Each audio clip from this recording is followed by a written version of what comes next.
श्रीपादराजम शरणं प्रपद्ये. अध्याय 10. नरसिंह मूर्तीचं वर्णन. मी तिरुमलदासांची आज्ञा घेऊन कुरवपुराच्या दिशेस माझं प्रयाण सुरू केलं. श्रीपादांच्या लीला मनात आठवल्या की अंग रोमांचित होई. मार्गात थोडं दूर गेल्यावर मला एक अश्वत्थ वृक्ष दिसला. दुपारची वेळ झाल्यानं मी भुकेनं व्याकुळ झालो होतो. जवळपास ब्राह्मणांचं घर असल्यास माधुकरी मागून विश्रांतीसाठी पवित्र असा अश्वत्थ वृक्ष आहे असा विचार करत निघालो. त्या अश्वत्थाखाली कोणीतरी विश्रांती घेत असल्याचं मला दिसलं. जवळ जाऊन पाहिलं तर त्या मनुष्यानं यज्ञोपवीत धारण केलं होतं. मी अश्वत्थाजवळ गेलो तेव्हा त्या व्यक्तीनं आदरानं मला बसायला सांगितलं. त्या व्यक्तीचे नयन करुण रसानं भरले होते. त्यांच्या समोर एक झोळी होती. त्यात खाद्यपदार्थ काही नव्हते, परंतु एक ताम्रपात्र तेवढं होतं. ते सतत श्रीपाद श्री वल्लभांचं नामस्मरण करत होते. मी त्यांना प्रश्न केला, महाशय, आपण श्रीपादांच्या दिव्य चरणांचे आश्रित आहात का? तुम्ही त्या महापुरुषाचं दर्शन घेतलं का? ते म्हणाले, माझा जन्म सद्वैश्य कुलात झाला असून मला सुब्बय्या श्रेष्ठी असं म्हणतात. आमच्या वंशाचं नाव ग्रंथी आहे. आमच्या पूर्वजांपासून सद्ग्रंथ पारायणाची परंपरा आहे, म्हणून आमच्या घराण्यास ग्रंथी नाव पडलं. माझ्या लहानपणी मला माता पित्याचा वियोग झाला. माझ्या घरी धनसमृद्धी आहे. मी दूर देशात जाऊन अनेक प्रकारचे व्यापार करतो. या निमित्तानं पुष्कळ वेळा कांचीपुरात जाण्याचा योग आला. तिथं चिंतामणी नावाच्या एका वेश्येचा परिचय झाला. खूप धन मी तिच्यावर खर्च केलं. मळया म्हणजे केरळ देशात पालक्काड या प्रांतातून बिल्व मंगल या नावाचा ब्राह्मण सुद्धा व्यापाराच्या निमित्तानं कांचीपुरमला येत असे. तो सुगंधी द्रव्यांचा अरबी नागरिकांना विक्रय करून त्यांच्याकडून रत्तराशी आणि तुरंग म्हणजे घोडे घ्यायचा. कधी कधी आम्ही दोघं मिळून व्यापार करीत होतो. दुर्दैवानं आम्ही दोघंही वेश्येच्या संगतीत भ्रष्ट झालो. अरबांची थोडा काळ आमचा व्यापार चांगला चालला. त्यानंतर अरबांनी आमच्याकडून उच्च जातीच्या अश्वासाठी अधिक धन घेऊन निम्न जातीचे घोडे आम्हाला दिले, जेणेकरून व्यापारामध्ये आमचं नुकसान झालं. आमच्याकडून चांगले घोडे राजे महाराजे विकत घेत. व्यापारात नुकसान झाल्यानं आमची संपत्ती नष्ट झाली. माझी पत्नी मनोव्यथेनं मरण पावली. मला एक मंद बुद्धी असलेला पुत्र होता. त्याचा अकाल मृत्यू झाला. बाबा रे, सगळ्या तीर्थात श्रेष्ठ आणि विख्यात असलेलं पादकया तीर्थक्षेत्रात असलेलं पीठिकापूर आमचं मूळ गाव. मी अज्ञानी असताना देव ब्राह्मणांचं अनिष्ट करीत होतो. ऋण वसुली करण्यास निर्दयतेनं वर्तत होतो. श्रीपादांचे पिता श्री आपण राजांच्या घरी आईने दिल्लीहून त्यांचे बंधुगण भेटण्यासाठी आले. त्या सगळ्यांच्या भोजनाची सोय करण्यासाठी त्यांच्याजवळ पुरेसं धन नव्हतं. ते दानाचा स्वीकार करीत नसत. श्री वेंकटप्पय्या श्रेष्ठींच्या घरातून आणलेल्या भिक्षेनं उदरनिर्वाह व उचित व्यवहार करत. श्रेष्ठींचं कुलपुरोहित असल्या कारणानं भिक्षेऐवजी धनाचा स्वीकार करत नसत. नाईलाज म्हणून त्यांनी एक वराह एवढ्या रकमेचे जिन्नस आमच्या दुकानातून उधार नेले. बंधुगण गेल्यावर माझी रक्कम परत करण्याचे मी आपण राजास बजावले होते. हातात एक कवडी नाही, पण जेव्हा धन मिळेल तेव्हा मी अवश्य परत करीन असं राजशर्मा म्हणाले. मी चक्री व्याज घेण्यात तरबेज होतो. काळ लोटला. व्याजावर व्याज चढवून खोटे हिशोब दाखवून 10 वराह येणं बाकी आहे असं मी राजशर्मास कळवलं. तेवढे धन मला देण्यास राजशर्माला आपलं राहतं घर विकावं लागलं. त्या काळातल्या दराप्रमाणे ते घर मी विकत घेतल्यास राजशर्माना 1-2 वराह दिल्याने हिशोब बरोबर असं मी अनेकांना सांगितलं होतं. राजशर्माना गृहविहीन करणं हाच माझा संकल्प होता. माझा हा दुष्ट विचार लक्षात येताच वेंकटप्पय्यांनी माझी निर्भत्सना केली. अरे दुरात्म्या, धनाच्या मदानं मनात येईल तसं वागतो आहेस.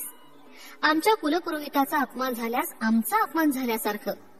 तू तुझी वागणूक बदल, नाही तर घोर आपत्ती संभवेल. अग्निहोत्रापेक्षा पवित्र असलेल्या राजशर्मास तू असले कष्ट देतोस. या कारणानं रौरवादी नरकात जाशील.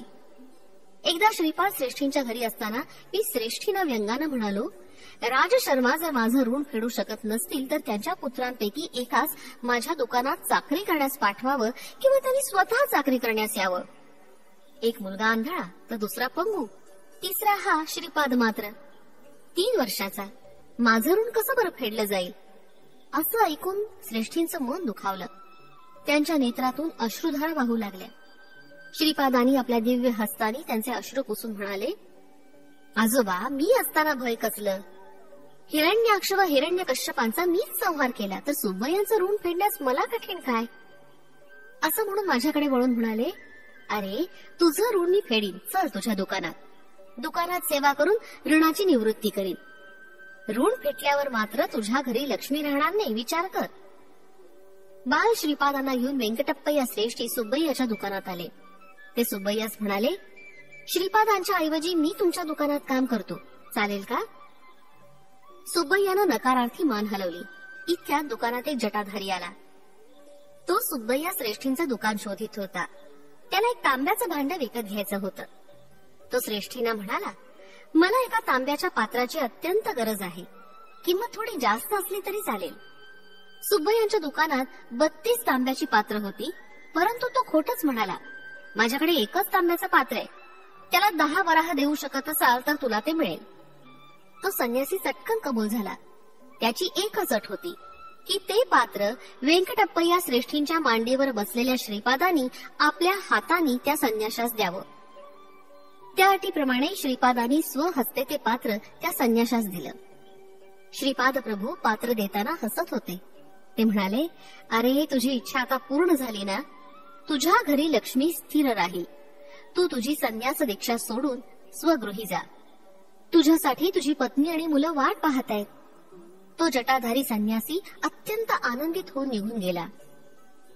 व्यंकटप्पय्या श्रेष्ठी आणि अप्पळ राजा शर्मा यांचा अपमान करावा अशी सुब्बय्याची इच्छा होती.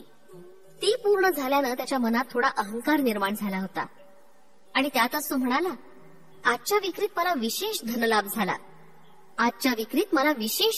झाला. अप्पळराजकडून यायचे असलेले 10 वराहाचे कर्ज फिटल्यासारखं मला वाटलं. या क्षणी श्रीपाद राय ऋणातून मुक्त झाले. व्यंकटप्पय्या म्हणाले, हे जे तू सांगतो आहेस ते गायत्रीच्या साक्षीनं सांग. सुब्बय्यानं तसं केलं. श्रीपाद प्रभू आणि व्यंकटप्पय्या श्रेष्ठी घरी गेल्यानंतर सुब्बय्यानं आत जाऊन पाहिलं तर 31 भांड्यांपैकी केवळ एकच भांड तिथं होतं. श्रीपाद प्रभूंच्या लीला अनाकलनीय, अचिंत्य होत्या. त्यांच्या समक्ष जे बोलू ते वचन खरं होत असे. साक्षात दत्त प्रभूंच्या करकमलांनी तांब्याचं भांड घेणारा जटाधारी धन्य होता.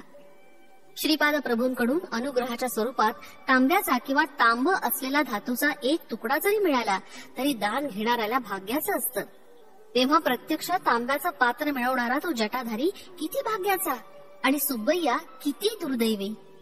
त्याला येणं असलेलं 10 वराहाचं देणं श्रीपादांनी आपल्या लीलेनं दिलं, परंतु त्या क्षणापासून त्याच्याकडे असलेली लक्ष्मी क्षीण होऊ लागली. 31 भांड्याच्या ठिकाणी केवळ एकच भांड राहिलं होतं.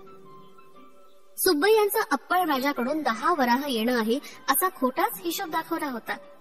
त्या पापाचं फल अशा स्वरूपात त्याला मिळालं होतं. शंकर भट्ट म्हणाले, अरे सुब्बय्या, सूर्योदयापूर्वीचा आणि सूर्यास्तापूर्वीचा काळ अत्यंत पवित्र असतो. प्रातः संध्येच्या समयी आणि सायं संध्येच्या वेळी अग्निहोत्र करणं विशेष फलदायी असतं. प्रातःकाळी सूर्य भगवान सर्व शक्तींच्या स्रोतानं सिद्ध असतात. संध्या समयी या शक्ती पुनरपी सूर्यात विलीन होतात. यावर सुब्बय्या म्हणाला, महाराज, दान स्वीकारल्यास पुण्य कमी होतं असं मी ऐकलं होतं, परंतु ते स्वीकारलं नाही तर पाप लागतं असंही आपल्याकडून ऐकलं होतं. या दुहेरी वाक्यांचा अर्थबोध होत नाही. तसंच श्रीपाद स्वामी श्री दत्तात्रेयाचे अवतार आहेत असं म्हणतात, तेच नरसिंह स्वामींचा अवतार, शंकराचा अवतार असं काही म्हणतात. शिवामध्ये अनसूयेचं तत्व कसं अंतर्भूत आहे ते समजत नाही. कृपया याचा खुलासा करावा. परंतु या प्रश्नांचा खुलासा करण्या अगोदर सर्वांना भूक लागली असल्यानं जेवणाचा बेत ठरला. आश्चर्याची गोष्ट अशी की त्या लहानच्या जागेमध्ये एका तांब्याच्या भांड्याशिवाय दुसरं काहीच नव्हतं. 2 केळीची पानं सुब्बय्यानं आणली. शंकर भट्ट नदीवर जाऊन शुचिरभूत होऊन आले. जेवणासाठी भात आणि दोडक्याच्या वरणाचा बेत होता. केळीची पानं जेवणासाठी घेतली आणि पळसाच्या पानांचे द्रोण तयार केले. त्या जटाधारी संन्याशानं डोळे मिटून क्षणभर ध्यान केलं आणि जवळच्या तांब्याच्या पात्रातून द्रोणात पाणी टाकलं. त्यानंतर त्याच भांड्यातून दोडक्याचं चवदार वरण वाढलं आणि नंतर भात वाढला. ते अमृतासमान जेवण करून आम्ही तृप्त झालो. रिकाम्या भांड्यातून प्रथम पाणी आणि नंतर अन्न येणं हा एक दैवी चमत्कारच होता. भोजनानंतर ते भांड रिकामच होतं. शनिवार प्रदोष समयी केलेल्या शिवार्चनाचं फलित. श्रीपाद स्वामी सकल देवता स्वरूप आहेत. शनिदेव कर्मकारक आहेत.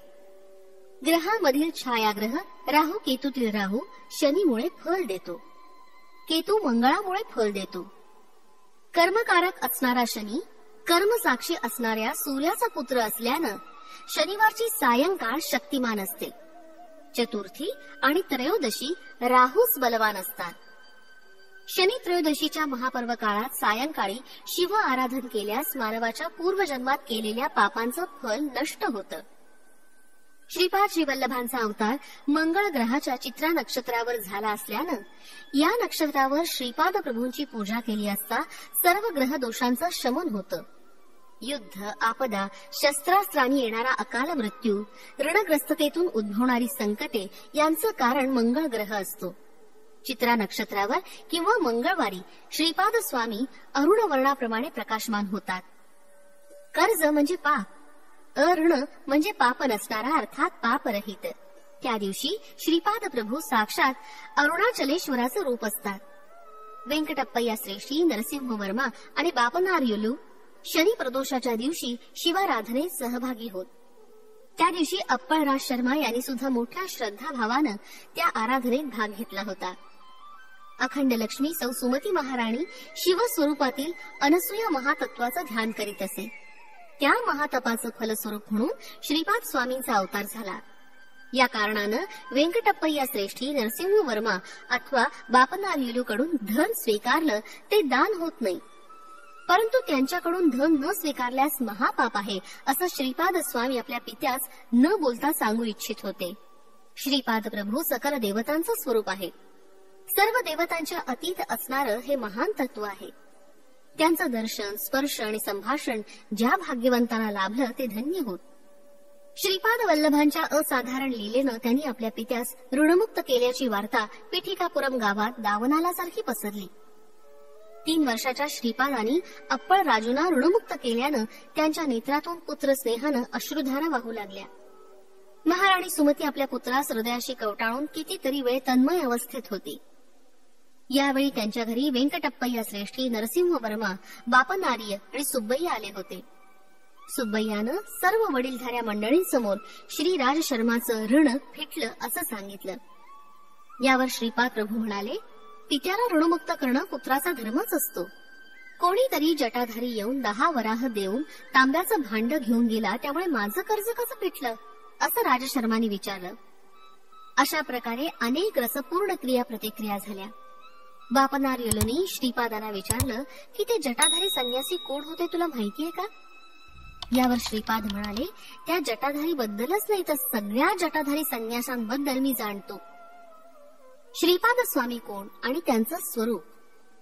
बापनार युलू श्रीपादांना म्हणाले, तू 3 वर्षाचा बालक आहेस, परंतु मोठ्या माणसासारखा बोलतोयस. सर्वांबद्दल माहिती असावयास तू सर्वज्ञ आहेस काय? यावर श्रीपाद म्हणाले, मी 3 वर्षाचे असं तुम्हाला वाटतं, परंतु मला तसं वाटत नाही. माझं वय अनेक लक्ष वर्षाचं आहे. मी या सृष्टीच्या पूर्वी होतो, प्रलयानंतर सुद्धा राहणार आहे. सृष्टीच्या निर्मितीच्या वेळी मी होतो. माझ्याशिवाय सृष्टीची उत्पत्ती, स्थिती आणि लय होऊ शकत नाही. मी साक्षीभूत होऊन सर्व व्यवहारांचं अवलोकन करतो. यावर बापनाचार्युलू म्हणाले, श्रीपादा, लहान मुलांनी आपण चंद्रमंडळात आहोत असा केवळ विचार केल्यानं आपण चंद्रमंडळात असतो असं नाही. प्रत्यक्ष अनुभव असायला हवा. सर्व ज्ञान, सर्व व्यापकत्व, सर्व शक्तितत्व हे केवळ जगन्यंत्याचं लक्षण आहे. यावर श्रीपाद म्हणाले, मी सर्वत्र स्थित असणारं आदितत्व आहे. त्या त्या प्रसंगानुसार त्या त्या ठिकाणी आवश्यकतेनुसार मी व्यक्त होतो. साकार रूपात नसलो तर मी नाही असं होत नाही. जीवाच्या ठिकाणी मी अन्नमय, प्राणमय, मनोमय, विज्ञानमय आणि आनंदमय कोशात स्थित असतो. माझ्या अस्तित्वामुळे या पंचकोशांचं सर्व कार्यकलाप होत असतात. मी विशिष्ट कोशात आहे अशी अनुभूती तुला दिली तर त्या कोशात मी असल्याची जाणीव होते. मी तुला माझा अनुभव दिला नाही याचा अर्थ मी तिथं नाही असा मात्र होत नाही. मी सर्वव्यापी आहे. सर्व ज्ञान, विज्ञान, माझ्या चरणाशी लीन आहेत. माझ्या केवळ संकल्पानं ही सर्व सृष्टी निर्माण झाली. मी सर्व शक्तिमान आहे, यात आश्चर्य काय? यावर अप्पळ राज शर्मा म्हणाले, बाळा, बालपणापासून तू म्हणजे आम्हाला एक कोडच आहेस. तू पुन्हा पुन्हा मी दत्तप्रभू असं म्हणतोस. नृसिंह सरस्वती या नावानं पुन्हा एकदा अवतरित होईन असं म्हणतोस. लोक तर कावळे आहेत. पिठिकापुरम मधील ब्राह्मण तर नरलोकातील लोखंडी कावळ्यांपेक्षा सुद्धा भयंकर आहेत. ते या सगळ्याला मन चांचल्य आणि बुद्धिभ्रष्टता असं म्हणतात. आपण ब्राह्मण आहोत. आपण विधियुक्त धर्मकर्मानं आचरण करणं चांगलं आहे. याखेरीज तुला देवाचा अंश असलेला अवतारी पुरुष आहे असं म्हणणं म्हणजे केवळ अहंकारानं म्हणतो आहोत असं ते मानतात. यावर श्रीपाद प्रभू म्हणाले, तात, आपण सांगता ते मी अमान्य करत नाही, परंतु खरं ते सांगितलं पाहिजे ना. पंचभूतांकडून साक्ष देण्याची वेळ आल्यास मी दत्तप्रभू नाही असं सांगणं म्हणजे असत्य भाषणाचा दोष लागणार नाही का? नभोमंडळातील सूर्याला तू सूर्य नाहीस असं म्हटल्यानं तो सूर्य नाही असं होईल का? सत्य हे देशकाला बाधित असतं. आपल्या पिठिकापुरम मधील ब्राह्मण स्वतः देहधारी मनुष्य समजून जसं मनुष्यत्वाचा अनुभव घेत आहे, त्या प्रकारे मी सुद्धा सर्वज्ञत्व, सर्वशक्तित्व, सर्वांतर्यामित्व असलेला दत्त आहे हे तत्व मी सारखं पदोपदी सर्वांच्या अनुभूतीस आणून देत आहे. युगांमागून युगे जाऊ शकतात, अनेक जगत, सृष्टी, स्थिती, लयाला जाऊ शकतात, परंतु साक्षात दत्त असणारा मी दत्त नाही असं कसं होईल? यावर बापनार्युल म्हणाले, श्रीपादा, जटाधारी दृष्टीआड झाल्यावर सुब्बय्याकडे असलेल्या 31 भांड्यांच्या भांड्यापैकी एकच उरलं. तू काही चमत्कार करून ते अदृश्य केलंस काय? यावर श्रीपाद प्रभू म्हणाले, सर्व घटना काळाच्या कर्माच्या अनुसार कोणत्या तरी कारणानं घडत असतात. कारणाशिवाय कार्य होऊ शकत नाही. हा निसर्गाचा अनुल्लंघनीय नियम आहे. हे सुब्बय्या पूर्वजन्मी जंगल प्रदेशातील दत्त पुजारी होते, परंतु जंगलामध्ये दत्त दर्शन क्वचितच घेत असत. त्यांच्या स्त्री वासना अत्यंत प्रबळ होती. स्त्री लोलूप असणारा हा पुजारी प्राचीन काळातील पूर्व परंपरेतील पूजेतील मोठी तांब्याची दत्तमूर्ती विकण्याच्या विचारात होता. त्याप्रमाणे एके दिवशी त्यानं ती मूर्ती विकली आणि आलेलं धन वाम मार्गानं खर्च केलं. लोकांमध्ये मात्र श्री दत्ताची मूर्ती चोरीस गेल्याचं वर्तमान पसरवलं. जटाधारी बनून आलेला संन्यासी पूर्वीच्या जन्मात लौकिक व्यवहारात अडकलेला सोनार होता. त्यानं धनाच्या आशेनं त्या दत्तमूर्तीस वितळवलं होतं. या जन्मी तो जन्मदरिद्री होऊन जन्माला आला. दत्तमूर्तीची पूजा अनेक वर्ष केल्याच्या पुण्याईनं त्या पुजाऱ्यास श्रीमंत अशा श्रेष्ठी कुलात जन्म मिळाला. त्या दोघांनी ती मूर्ती विरघळवून त्याचे 32 तांब्याचे भांडे बनवून विक्रय केला होता. त्या सोनाराच्या घरी नरसिंहदेवाची आराधना करत असत. नरसिंहदेवाच्या मूर्तीसमोर ही तांब्याची भांडी घडवली होती. दैवाच्या संकल्पानं नृसिंहाच्या 32 अवताराच्या अंशांनी त्या तांब्याच्या भांड्यात प्रवेश केला होता. या जन्मात पूर्वजन्माचं ज्ञान होऊन त्या सोनारानं माझी अनन्य भक्तिभावानं सेवा केली. त्याचं दारिद्र्य दूर करण्यासाठी त्यानं मनापासून माझी प्रार्थना केली. मी प्रसन्न होऊन दर्शन दिलं आणि पिठिकापुरमला येऊन माझ्या हातून तांब्याच्या भांड्याचा स्वीकार करण्यास सांगितलं. तसंच 10 वराह श्रेष्ठीला देऊन मला बंध विमुक्त कर असं सांगितलं होतं. तो तसं करून धन्य झाला. त्याची आर्थिक समस्या दूर होण्याचा त्याला मी आशीर्वाद दिला होता.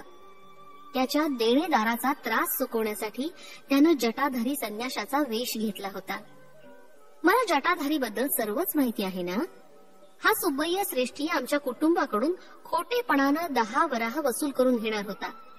त्याला 10 वराह मिळतील अशी व्यवस्था मी केली, परंतु याच्या बदलात त्याचं सर्व पुण्य फल नष्ट झालं.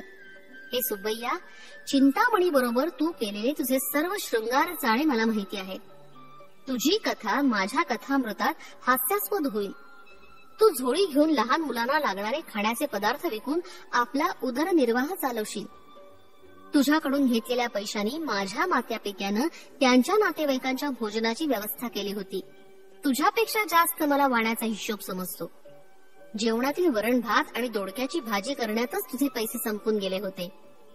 बाकीच्या खर्चासाठी माझ्या वडिलांच्या कष्टाचे पैसे खर्च झाले होते. तुला अन्नान्न दशा आली म्हणजे तुझ्याकडे असलेल्या तांब्याच्या पात्रातून तुला पाणी, वरण भात आणि दोडकेच प्राप्त होतील. ते तू खाऊन इतरांना खाऊ घालण्यात इतपतच मिळतील. असं श्रीपाद प्रभू तीव्रतेनं म्हणाले. श्रीपाद प्रभूंचं मुखमंडल दिव्य, प्रखर, तेजस्वी असं दिसत होतं. त्यांचे डोळे अग्नीच्या गोळ्यांप्रमाणे लाल दिसत होते. ते पुढे म्हणाले, ए सुबैया श्रेष्ठी, आज रात्री तुझ्या घराच्या दक्षिण दरवाजाजवळ एक म्हैस येईल. तुझा अंतकाळ जवळ आल्याचं तुला कळावं यासाठी यमधर्मराजानं पाठवलेला तो निरोप आहे. मी तुझ्यावर एक अनुग्रह करीत आहे. तू स्वतःच्या हातानं स्वयंपाक करून दोडक्याचं वरण आणि भात त्या म्हशीला खाऊ घाल. त्या म्हशीची ही एकच इच्छा तू पूर्ण कर. ते अन्न खाल्ल्यावर तुझ्याऐवजी ती म्हैस मरून जाईल, परंतु त्या क्षणापासून तू खूप गरीब होत जाशील. तू झोळी घेऊन मी सांगितलेलं काम कर. त्यानंतर तुझी अन्नान्न दशा झाल्यावर मी अनुग्रह केलेल्या तांब्याच्या भांड्याचा तुला उपयोग होईल, असं कडक शब्दात श्रीपाद प्रभू म्हणाले. त्यावेळी व्यंकटप्पा श्रेष्ठी रागात असलेल्या श्रीपादांना पाहून भयभीत झाले. त्यांनी श्रीपादांना असं रागात आलेलं कधी पाहिलंच नव्हतं. तेव्हा श्रीपाद म्हणाले, आजोबा घाबरलात का? मी नरसिंहमूर्तीच आहे. तुम्हाला वर देऊन तुमच्यावर कृपा करीत आहे. वाणी कुळातील लोकांना शाप देईन असं आपणास वाटलं काय? माझी बहीण वासवीनं तिच्या कुळातील लोकांना त्यांच्या सौंदर्यात थोडी त्रुटी असण्याचा शाप दिला होता. मी श्रीपाद त्याच तत्वाचा. सर्व वाणी निर्धन होतील असा शाप देईन अशी आपणास भीती वाटली काय? आपण घाबरू नका. दैवाला जात कुळ असं काही नसतं. तसंच भक्तांना सुद्धा जाती कुल नसतं. आर्य वैश्यांचा आणि माझा अनुबंध फार जुना आहे. बापनार्य पूर्वीचे लाभाद महर्षीस ना. वाण्यांमध्ये लाभाद महर्षी गोत्र नष्ट झालं आहे. बापनार्यांच्या सर्व वंशजांना, अगदी कलियुगाच्या अंतापर्यंतच्या वंशजांना माझे आशीर्वाद आहेत. त्यांच्यावर माझा वरदहस्त सतत राहील. तुम्हाला दिलेली झोळी वेगळीच आहे. त्यात दत्त मिठाई भरून आहे. कितीही दिली तरी ती कमी होत नाही, परंतु ती कोणाला डोळ्याने दिसणार नाही. नरसिंहाच्या 32 अवतारातील सर्व लक्षणं माझ्या ठाई विराजमान आहेत. बापनार्यांची 33वी पिढी चालू असताना माझ्या जन्मस्थळी महासंस्थानाचं निर्माण होऊन त्यात माझ्या पादुकांची स्थापना होईल. तुमच्या वंशातील कोणत्याही पुरुषानं श्रीपाद श्रीवल्लभांच्या दिव्य भव्य रूपाची नवविधा भक्तीच्या कोणत्याही मार्गानं आराधना केल्यास श्री दत्तात्रेयांचे श्वान अदृश्य रूपात त्यांचा सांभाळ करतील. वेद, पुराण, उपनिषद ही सर्व श्वान रूपात अदृश्य असून सदैव रक्षण करतील. इतक्यात व्यंकटप्पा या श्रेष्ठींनी श्रीपाद प्रभूंना प्रेमानं जवळ घेतलं. त्यांच्या डोळ्यातून आनंदाश्रू वाहू लागले. बापनार्याच्या तोंडातून शब्द फुटत नव्हते. सुमती माता हे सर्व स्वप्न आहे, एका वैष्णवी माया अशा संदेहात पडले. अप्पळराज शर्मांचं मन स्तंभित झालं. श्रीपादांचे दोन्ही मोठे भाऊ त्यांच्याकडे भीत भीत बघत होते. हा आमचा धाकटा भाऊ की दत्तप्रभू? हे काय भानगड आहे असा विचार ते करू लागले. नरसिंह वर्मांनी श्रीपादाला आपल्या मांडीवर घेतलं. श्रीपाद वर्मांना म्हणाले, आजोबा आपण दोघं उद्या घोडागाडीतून आपली जमीन पाहण्यास जाऊ. तेथील भूमाता मला कित्येक दिवसापासून तुझ्या पादस्पर्शानं मला पवित्र केव्हा करणार अशी आर्ततेनं प्रार्थना करते आहे. आर्तत्राणपरायण हे माझं वचन आहे. तेव्हा वर्मा म्हणाले, अरे श्रीपादा, माझं एक छोटं सांगणं आहे. आपल्या पेठिकापुरम जवळ आमची जमीन आहे ना, तिथंच एक छोटं गाव वसून तेथील लोकांकडून शेती करून घ्यावी. गावकऱ्यांना कमी पैशात शेती कसायला देऊन जमीनदारीचा व्यवहार पाहण्यासाठी तुझ्या वडिलांना कुलकर्णी पद द्यावं असा माझा विचार आहे. परंतु सध्या हे कुलकर्णी पद आपल्याकडे नाही ना. यावर श्रीपाद हसून म्हणाले, आजोबा तुम्ही तुमच्या जमीनदारीचा विचार केला, परंतु माझ्या जमीनदारीचा विचार नाही केला. हे मला मान्य नाही. अगोदर वडिलांना कुलकर्णी पद करा म्हणावं, त्यानंतर तू कुलकर्णी पद सांभाळायचं आहे असं वर्मा म्हणाले. घंडीकोटा श्रीपाद श्रीवल्लभराज शर्मा अमुक गावचा कुलकर्णी होता एवढंच केवळ इतिहासात शिल्लक राहील. जे कुलकर्णी पण मी करणार आहे ते विश्वात्मक आहे. माझे हिशेब मला आहेत. दररोज कोट्यावधी पुण्यराशींची उलाढाल होताना दिसत आहे. माझ्या अवताराचं प्रयोजन विश्व कुंडलिनीला हलवून टाकायचं आहे. मानवात असल्याप्रमाणे गावाला, शहराला, पुण्यक्षेत्रांना सुद्धा कुंडलिनी असते. सांध्र सिंधुवेद याचं ज्ञान ज्यांना आहे अशांनाच अवगत होऊ शकणारं हे योग रहस्य आहे. पेठिकापुरमची कुंडलिनी बापनार्युलू, व्यंकटप्पय्या श्रेष्ठी आणि वत्सवाई यांच्या 33व्या पिढीमध्ये जागू शकते आत्ताच काय घाईये? दैववशानं तुम्हाला लाभलेल्या या महापुण्य काळातील प्रत्येक क्षणाचा सदुपयोग करून घ्यावा. श्रीपाद प्रभूच्या वक्तव्यानंतर त्यांनी पिठिकापुरमला कायमचं राहावं असा नरसिंहवर्मांनी प्रयत्न केला होता. श्रीपाद प्रभूंचं वैभव. माझ्यात अज्ञान जवळजवळ भरलेलं आहे. श्रीपाद श्रीवल्लभ, मी स्वतः श्रीकृष्ण आहे असं म्हणत त्यावेळी सामान्य लोकांना ते हास्यास्पद वाटे. त्या अज्ञानातूनच मी प्रश्न केला, श्रीपादा, तू स्वतःला श्रीकृष्ण म्हणवतोस, तर अष्टभार्या 16 सहस्त्र गोपिका सुद्धा या अवतारात आहेत का? यावर मंद हास्य करून श्रीपाद प्रभू म्हणाले, माझ्या अष्टविधा प्रकृतीच अष्टभार्या आहेत. या माझ्या शरीरातून दश दिशांमध्ये शक्ती स्वरूप असणारी स्पंदनं क्षणाक्षणाला प्रवर्तित होत आहेत. अशा प्रकारे प्रत्येक क्षणाला एका एका कलेमधून शरीर, मन आणि आत्मतत्वातून या माझ्या शरीरातून दश दिशांमध्ये शक्ती स्वरूप असणारी स्पंदनं क्षणाक्षणाला प्रवर्तित होत आहेत. अशा प्रकारे प्रत्येक क्षणाला एका एका कलेमधून शरीर, मन आणि आत्मतत्वातून 10x10x10 बरोबर 1000 स्पंदनं प्रवर्तित होतात. अशा प्रकारे 16 कलांमधून एकूण 16,000 स्पंदनं प्रवर्तित होतात. याच माझ्या 16,000 गोपिका आहेत. पूर्वावतारात त्या सर्व कला मानव रूपात आविर्भूत झाल्या होत्या. या अवतारात त्या सगळ्या निराकार रूपात स्पंदनशील आहेत. विविध देवतांद्वारा माझी पूजा आराधना करण्यात काहीच चूक नाही. ही माझीच आराधना आहे. माझ्यातील शिवस्वरूप, विष्णुरूप आणि ब्रह्मस्वरूप यांची आराधना करता येते. याप्रमाणे विविध देवतांमधील स्वरूपाची आराधना करू शकता. वेगवेगळ्या साधन पद्धती, साधकाच्या विविध साधनावस्था, काल, कर्म, कारण या अनेक जीवांच्या अवस्थांवर प्रभाव टाकीत असतात. नरसिंहाची 33 रूप.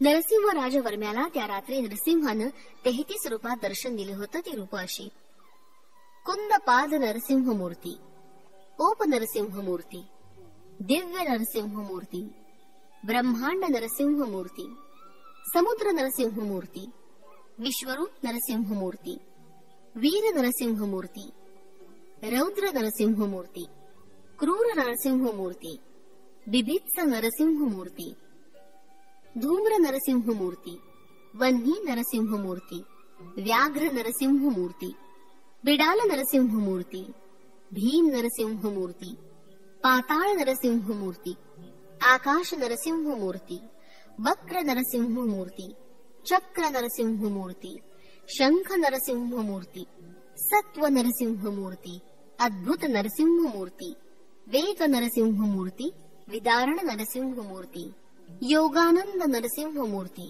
लक्ष्मी नरसिंहमूर्ती, भद्र नरसिंहमूर्ती, राज नरसिंहमूर्ती, वल्लभ नरसिंहमूर्ती. यानंतरच्या 30वे नरसिंहमूर्ती म्हणून श्रीपाद वल्लभानं पाहिलं. 31व्या अवतारात श्री नृसिंह सरस्वती अवतारात आणि 32व्या नरसिंहमूर्ती रूपात प्रज्ञापूरचे अक्कलकोटचे स्वामी समर्थ यांना पाहिलं. श्रीनिवासांचा वृत्तांत.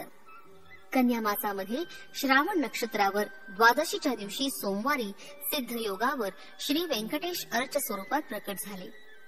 वैशाख शुद्ध सप्तमीला विलंबी नाम संवत्सरामध्ये त्यांनी कुबेराकडून धनसहाय्य घेऊन ऋणपत्र लिहून दिलं. श्री पद्मावती देवी मृगशिरा नक्षत्रावर जन्मली, तर श्रीनिवास श्रवण नक्षत्रावर अवतरले. वैशाख शुद्ध दशमीला उत्तरा फाल्गुनी नक्षत्रावर श्रीनिवासांचा पद्मावती बरोबर विवाह संपन्न झाला. श्रीनिवास प्रभू सुद्धा भारद्वाज गोत्रामध्ये अवतरले. पांडवांच्या वंशातील सुधन्वाला नागकन्येद्वारा झालेला पुत्र आकाश महाराज, याचा भाऊ तोंडमान, वसुधानु हा आकाश महाराजांचा मुलगा. श्रीनिवास प्रभूंनी अगस्ती महर्षींच्या सल्ल्यानुसार अर्ध राज्य तोंडमानला दिलं आणि अर्धराज्य वसुधानुला वाटून दिलं. त्या रात्री त्या सर्वांनी श्रीपाद प्रभूंच्या दिव्य नामाचं संकीर्तन केलं. दुसऱ्या दिवशी श्रीपादाच्या आश्चर्यकारक लीलांचं वर्णन सांगण्याचं आश्वासन देऊन सुब्बय्या श्रेष्ठी जवळ असलेल्या कुटीमध्ये शंकर भट्टास घेऊन गेले. त्या कुटीत 2 ताडपत्रीच्या चटया होत्या. 4 कुत्रे त्या कुटीचं रक्षण करत होते.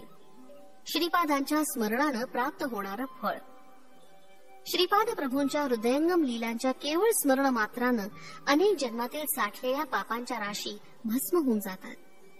श्रीपाद श्रीवल्लभांचा जय जयकार असो. फलश्रुती दौर्भाग्यनाश.